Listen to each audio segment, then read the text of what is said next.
Next, in the brightest face-off at the 2011 New Haven Science Fair, and among this year's judges faced with the tough task of picking a winner, our very own Fox, Connecticut meteorologist, Geoff Fox. He joins us now live in our New Haven bureau with more. Geoff? Yeah, Rachel, this was something that took place this morning and is still going on this afternoon on the Yale campus. The Yale campus, a place known for its really bright students, and though the participants this morning were younger, there was no exception to the word bright.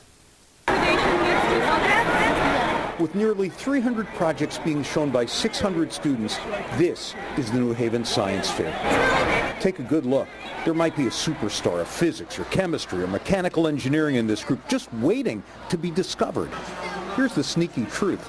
Today's specific project isn't as important as learning how to be a scientist and getting a spark of inspiration. I think that it starts in elementary school when they're motivated and they're excited about science. That's why showing experiments that didn't give the expected results are fine. In fact, in some cases, desired. I think it's good science because even though it was wrong, we did make an educated guess. Forget he's a kid for a second.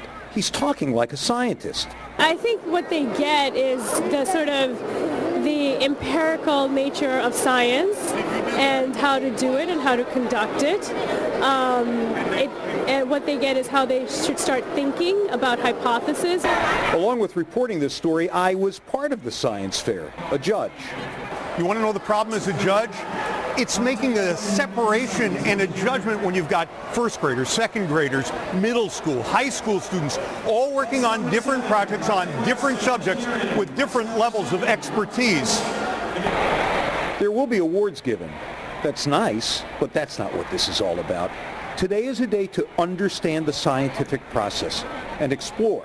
I know that students learn best about science when they talk about science, not just do it.